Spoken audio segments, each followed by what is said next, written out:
Hey friends, well, the Christmas season is upon us, and with that comes a tradition that I absolutely adore, and that is reading stories aloud at night to my children. One of my most favorite stories to read, of course, is How the Grinch Stole Christmas. I mean, there's character voices, there's humor, there's the whole deal, but unfortunately, that story is still protected. So today I wanted to share a different but just as famous story with you that is in the public domain so that it is allowed to be shared. You can find more of my stories on podcasts, on YouTube, on social media, at Narrated by Erin Robertson. You can find other books that I've narrated on my website at www.erin-robertson.com.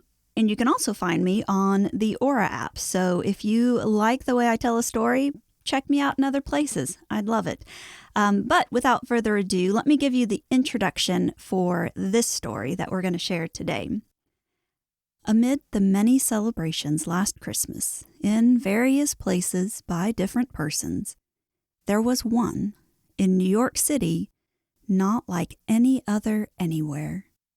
A company of men, women, and children went together just after the evening service in their church, and, standing around the tomb of the author of A Visit from St. Nicholas, recited together the words of the poem which we all know so well and love so dearly.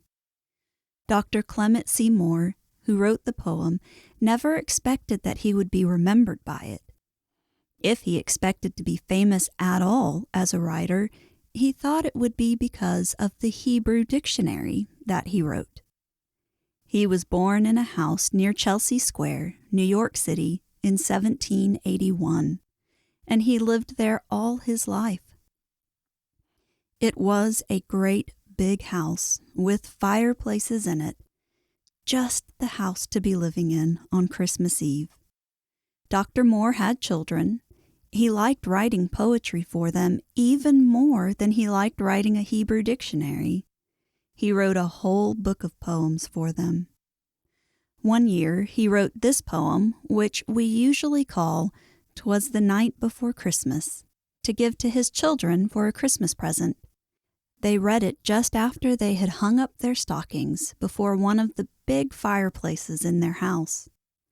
Afterward, they learned it and sometimes recited it just as other children learn it and recite it now. It was printed in a newspaper, then a magazine printed it, and after a time it was printed in the school readers. Later, it was printed by itself with pictures. Then it was translated into German, French, and many other languages. It was even made into Braille, which is the raised printing that blind children read with their fingers. But never has it been given to us in so attractive a form as in this book. It has happened that almost all the children in the world know this poem. How few of them know any Hebrew. Every Christmas Eve, the young men studying to be ministers at the General Theological Seminary, New York City, put a holly wreath around Dr. Moore's picture, which is on the wall of their dining room. Why? Because he gave the ground on which the General Theological Seminary stands? Because he wrote a Hebrew dictionary? No. They do it because he was the author of A Visit from St. Nicholas. Most of the children probably know the words of the poem. They are old, but the pictures that Miss Jessie Wilcox Smith has painted for this edition of it are new. All the children, probably, have seen other pictures painted by Miss Smith, showing children at other seasons of the year. How much they will enjoy looking at these pictures, showing children on that night that all children like best. Christmas Eve. 'Twas the night before Christmas. A Visit from St. Nicholas by Clement C. Moore, with pictures by Jessie Wilcox Smith. 'Twas the night before Christmas, when all through the house not a creature was stirring, not even a mouse. The stockings were hung by the chimney with care, in hopes that St. Nicholas soon would be there. The children were nestled all snug in their beds, while visions of sugar plums danced in their heads, and Mamma in her kerchief and I in my cap had just settled our brains for a long winter's nap, when out on the lawn there arose such a clatter, I sprang from the bed to see what was the matter. Away to the window I flew like a flash, tore open the shutters, and threw up the sash. The moon on the breast of the new-fallen snow gave the luster of midday to objects below, when what, to my wondering eye, should appear but a miniature sleigh and 8 tiny reindeer. With a little old driver, so lively and quick, I knew in a moment it must be St. Nick.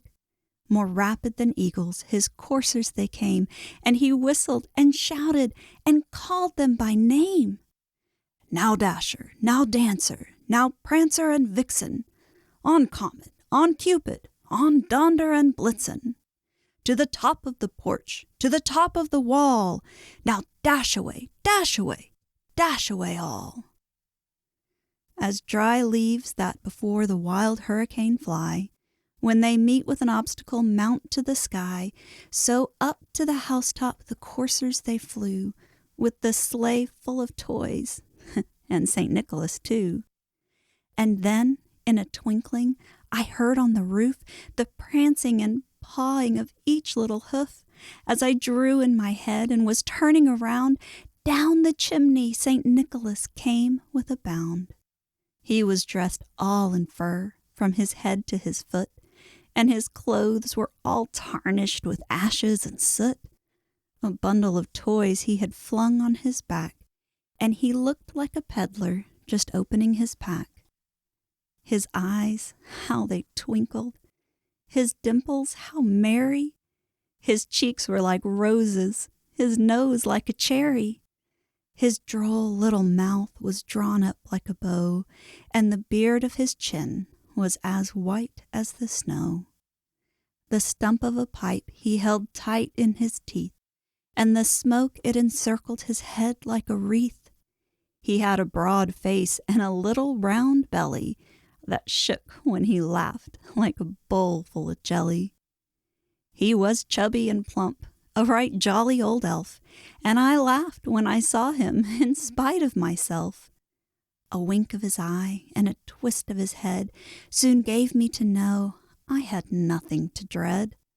He spoke not a word, but went straight to his work and filled all the stockings, then turned with a jerk, and laying his finger aside of his nose, and giving a nod, up the chimney he rose.